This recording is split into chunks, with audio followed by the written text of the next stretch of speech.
But again, the rule is the more centralized authority becomes,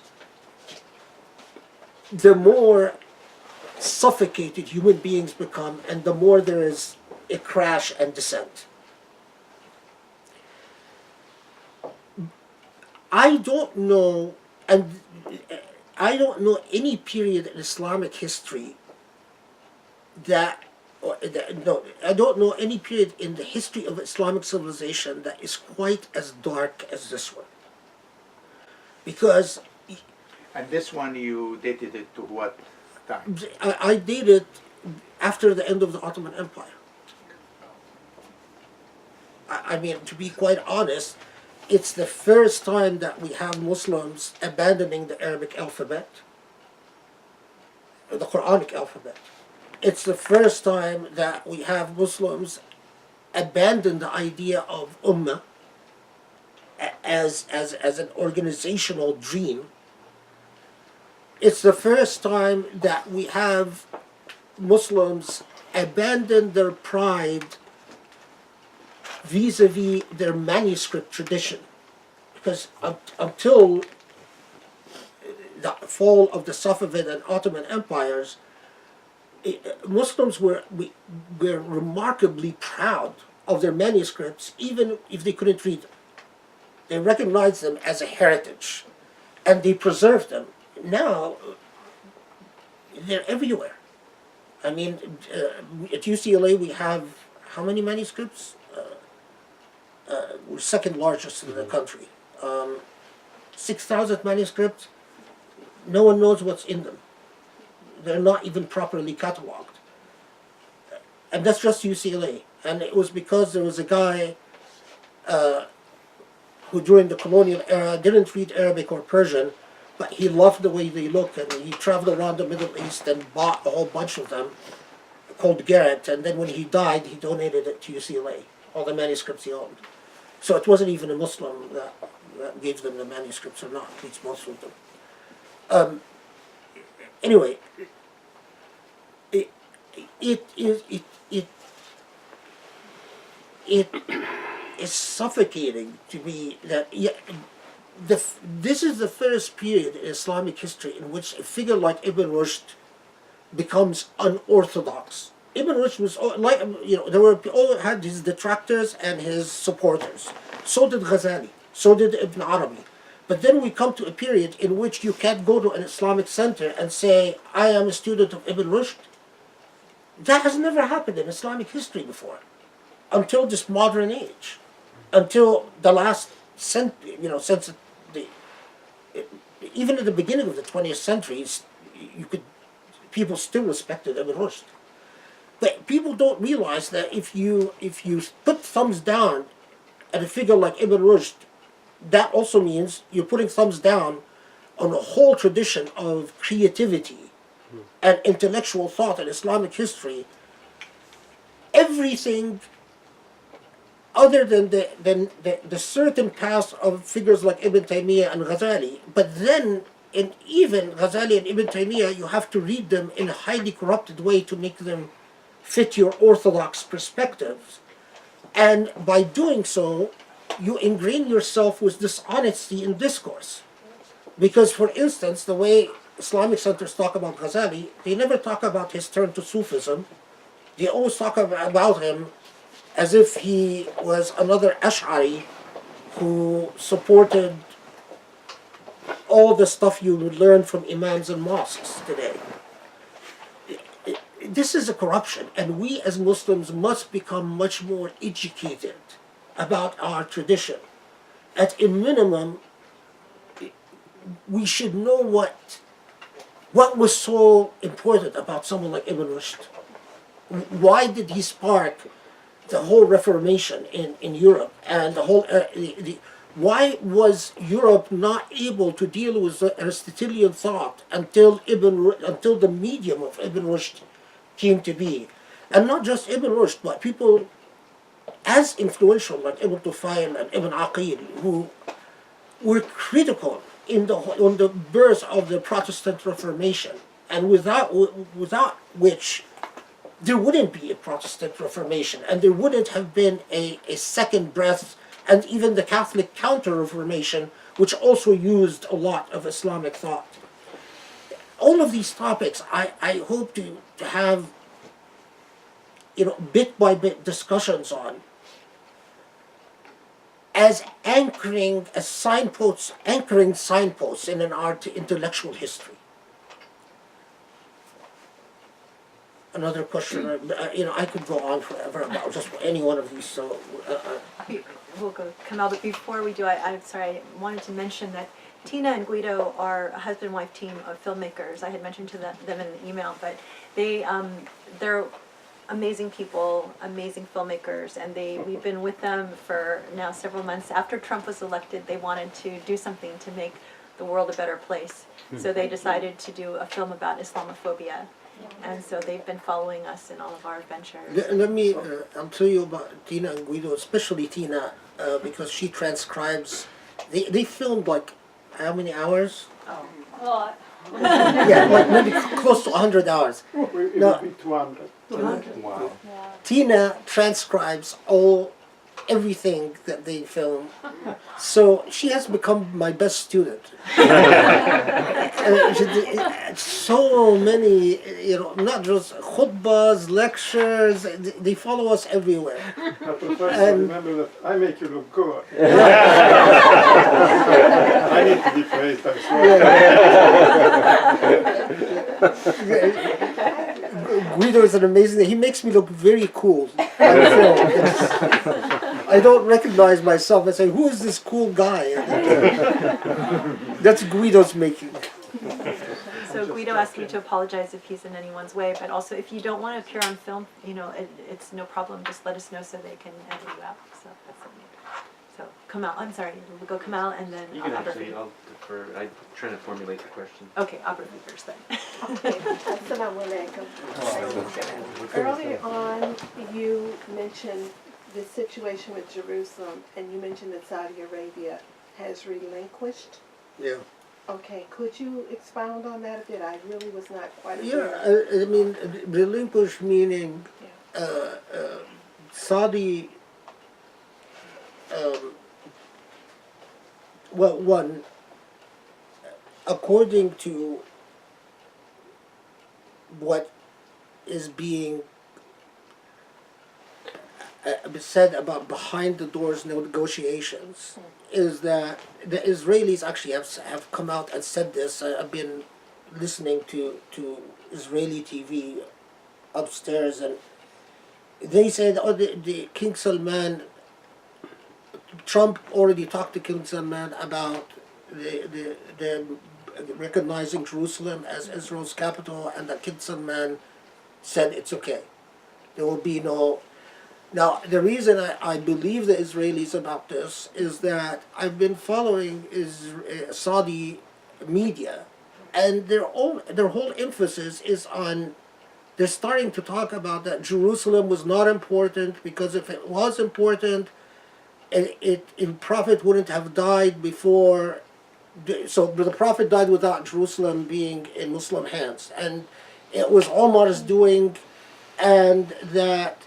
What's the problem with calling Jerusalem Urshalim? Wasn't it Urshalim throughout history? I'm hearing this from Saudi news media venues, and that Mecca and Medina are the two holy sites, but Jerusalem was never a holy site. The Palestinians, I'm even following all the stuff about the Palestinians sold their they sold their cause. Even if they sold their cause, I haven't sold the cause as a Muslim, and it was my claim in Jerusalem. I mean, not that I'm saying that they did sell their cause, but to hear it from Saudi venues. Now, the reaction of Saudi Arabia, the Emirates is doing military maneuvers with the Israelis, and they haven't even, the reaction of Saudi Arabia hasn't even, it's been extremely mild. Nothing. Practically nothing. What we are seeing is a betrayal of historical proportions, of absolute historical proportions. I mean, Mahabat al-Isra wal-Mi'raj, the place of Isra wal-Mi'raj, And the Muslim claim in Jerusalem is anchored in Islamic theology, and it's not a Palestinian issue. And the silence of Muslims about something like this is deafening. This on top of the genocide in Rohingya, because I see them as co-equal disasters. You know, I keep checking what Muslims are talking about, and it kills me when I find Muslims are not talking about what's going on to the Rohingyas. Why? Is it because they're dark-skinned? Is it because they're Bengalis? Is it because they're poor? Precisely why?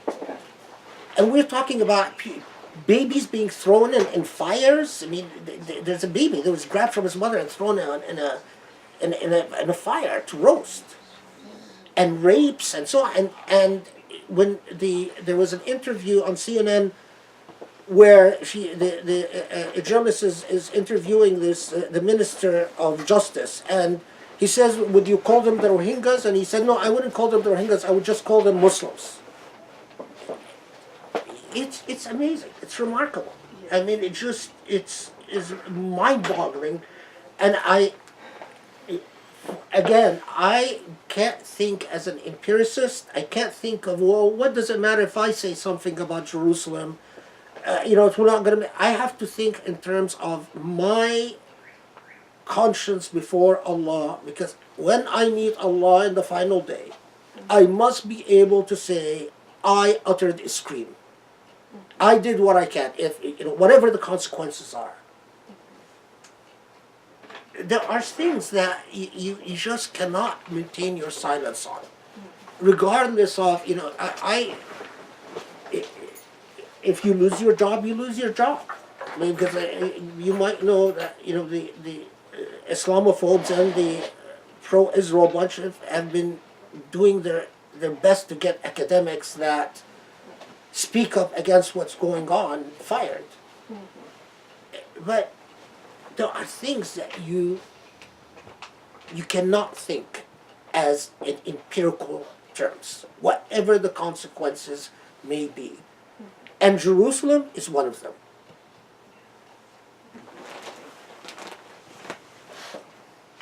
Go ahead, Ron. Yeah. Kamal, were you ready? Actually, that was the question. So. Oh, okay. Good. Really? Wow. Yeah, I know. It's pretty Good amazing. job, Abby. You're always brilliant. You've always read my mind since as long as I've known you.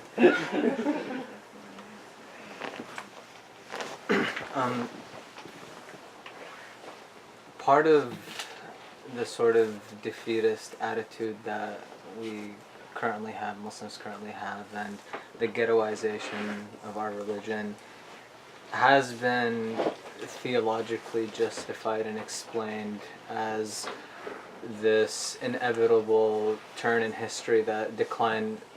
We're always going to be in this perpetual state of decline, and these ahadith about the alamat yawm al-qiyamah and things like that, and the hadith about the deen is gharib and it's going to return to being gharib and things like that. But I've heard you say before that you don't think Islam has yet experienced its flourishing or its golden age. And you talk about in reasoning with God about this trajectory, moral trajectory, and that there is a sort of move that we can improve, and it's not going to be this inevitable decline in ghettoization. So I wanted to just get your thoughts about what you think about these sort of theological justifications for the ghettoization of our religion. This is a really good point. Really good point. What Rami is referring to, there are all these hadiths known as the hadith of fitan. There are books called books of fitan, and the thrust of these hadiths is that they talk about how Islam will decline to the point that there will practically remain no Muslims on earth, that the world will become so corrupt and Islam so defeated, and that this will precede the hereafter. It's one of the signs of the hereafter. Now, and today there is such a flourishing of all the manuscripts on fitan have been printed, and they're selling like hotcakes, and there is a remarkable level of pacifism and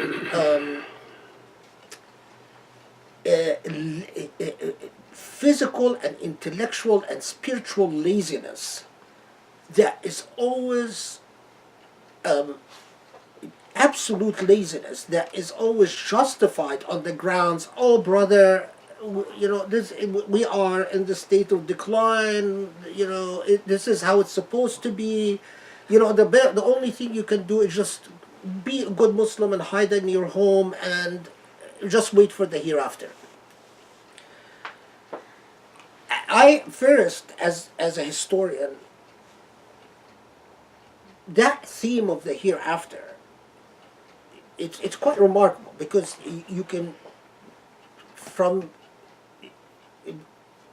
the amount of theological discourses from the time before Jesus, time of Jesus, in which people are, and especially with the destruction of the Second Temple and the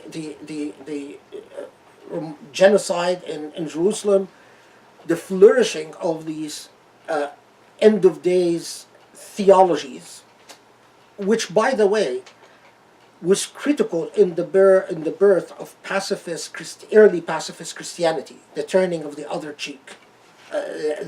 Similar to what the role is playing now, is just there's no point to resisting, there's no point to doing anything. Just live the good life, be a good person, and let it all blow over, that type of thing. But of course, we've waited for the hereafter, and then we've confronted the same type, the books on fitan, where they emerged in mass during the First Crusade, which was a remarkable shock on the Muslim psyche, because it was completely not expected, and it took Muslims about 100 years before they were able to marshal a response. And especially during the Mongol invasion and the fall of Baghdad, because it was such horrendous slaughter that so many people thought this must be the end of days. I mean, there is no hope. But again, it flourished. The books on fitan was the fall of Andalusia, and there was a very interesting study on the books of fitan after the fall of Sicily, Saqaliya, which was quite early on.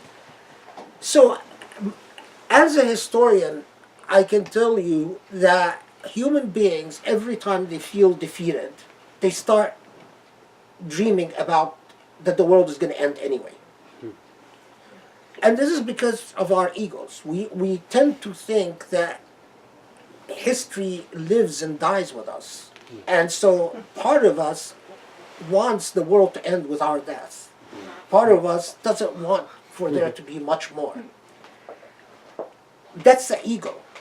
And it's a part of us that with proper jihad we must cleanse and defeat. Because this is Allah's world, and Allah's world is not on our timetable. And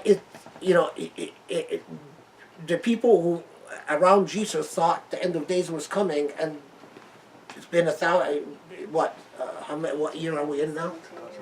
Yeah, about 2000. We're 2,000 years plus, right? 2017 plus 2,000 years, and Muslims were talking about the end of days during the Mongol invasion, during the fall of Andalusia, and so I view these discourses very suspiciously. Then that's one thing. The other thing, all of the hadiths of fitan are intimately tied with apocalyptic ahadith, the ahadith about the return of Jesus and so on. And I can tell you theologically, they are extremely suspect.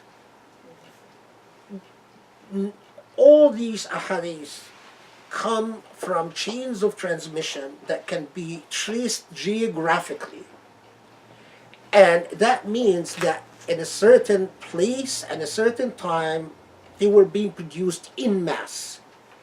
True, they were entered into Bukhari and Muslim and Abu Dawud and so on, but for me, that doesn't matter. Because Bukhari accepted a lot of hadiths that are extremely suspect. Third, I look, the Quran itself doesn't tell me to give up on life. In fact, we all learn the hadith that if the hereafter, if the Yawm al-Qiyamah, the final day starts and you have seeds, you should plant it anyway, although you know the world is coming apart. That's this genre of hadith is far more consistent with the Quranic message than the hadith of passiveness and tawakkul and just throwing up your hands and saying let the world go to hell, which ultimately is a betrayal of our deputizing our trust from Allah, our amana, because we're basically telling Allah, okay, we know the future and we don't. If the Prophet Muhammad ﷺ didn't know the future, how can we claim to know the future, to know that the final days are coming? The other thing is that all projections about the end of days have always been exploited politically by the powerful to maintain their privilege of power. They've all, in every single study in which I encountered a hadith or discourses, theological discourses about the end of days, they will always enthusiastically embraced by the powerful in order to keep the weak where they are and passive in their weakness, basically telling them, well, there's nothing to live for anyway. Well, if there's nothing to live for anyway, well, why don't you share your wealth? If that's true. I mean, Saudi keeps weaving all these hadiths out. Okay, well, why don't you share your oil money? If it's the end of days are coming anyway, why don't you open up your palaces? So, every poor person can have a room. Or sell your airplanes and your ships made of gold, and because it's hypocrisy. It's complete hypocrisy. Why you keep selling me the end of day stuff, but if I don't give you the money I owe you, you'll send me to prison? Then that's suspect theology. Now, the other part that you raised, yes, in reasoning with God, I believe, I truly, and this is a point of iman for me, I believe that what the whole Abrahamic message is about are moral trajectories. And I argue in reasoning with God not about the Abrahamic, I focused on Muhammad's message. And all the laws, and we can talk about this in detail more because not everyone has read Reasoning with God, but all the laws are illustrations of fulfillment of morality. The law is not an objective in itself. The law is but an example of how you can reach for a higher moral purpose. And when I look at that, my iman tells me, I don't know how, I don't know when, I don't know where, but my iman tells me that the Muslims who inherited the message of Tawheed somehow, somewhere, in some fashion, must always continue to believe that they are at the forefront of fulfilling that moral trajectory for humanity. Now, that doesn't always mean being cool, as I'm sure you know, but it means always being at the forefront of thinking very seriously about what ethics and morality require. I think the big corruption, and I look at the modern age as a big segue, this is the only time in Islamic history in which wealth far exceeds effort. And it's not in all Muslim countries, and it's particular Muslim countries. And whenever you have wealth, why is it that Islam resists riba, usury, and speculative profits, and all of that? Is because wealth should be in proportion to effort. If wealth is not in proportion to effort, then you have a very serious problem.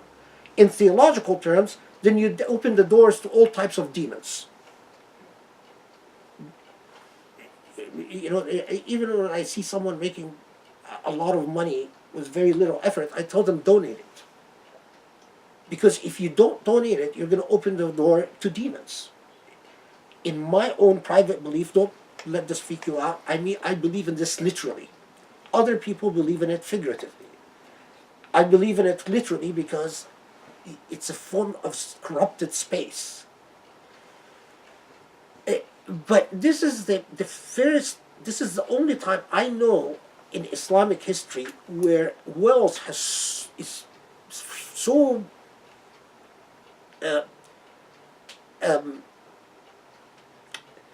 is in such disproportion to effort. The effort is no indicator of wealth, to such an extent that it has created deep psychoses in our social and intellectual lives, and moral, leave alone moral lives. And much of the reason that I wrote, for instance, The Great Theft, is to fight against these corruptions, because these corruptions have seeped into even the way we look at everything, even the way we look at spouses. I mean, you think of your grandparents and my grandparents, right? The very reality, the very facts of social life created a certain ulfa. What is ulfa? Affection, Empathy. compassion, empathy between partners, because life is a shared struggle, and we saw our grandmothers and their grandparents with this type of harmonic ulfa between them. For the first time, even in our social marital relations, we start seeing very deep ruptures in the way partners deal with each other, because they exist in many ways not as individuals, and each individual has a non-symbiotic relationship with their partner. We see this. So when I was growing up, the whole community would know if someone would use physical violence, and the entire community would ostracize that person. بيضرب مراته, we would say, whoever beats his wife, all of us, we would, it's a disgusting human being, and we would isolate the person, and there was a certain,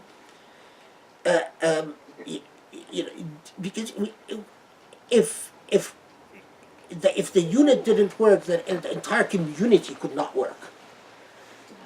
But that's not the reality. We as Muslims now, we've the infection of those who think of their partners like commodities has become like a disease that has infected the entire, and radiates to all types of urbanized classes and middle high classes, leave alone rich classes, but they do it in private. And that's the weakening of an Islamic ethic in itself, and the weakening of the ethic of Islamic marriage. It comes from the same place that the corruption of wealth came from. I mean, sometimes I call it the Gulfization of marital relations. It's another matter. I'm not sure that that's completely correct, but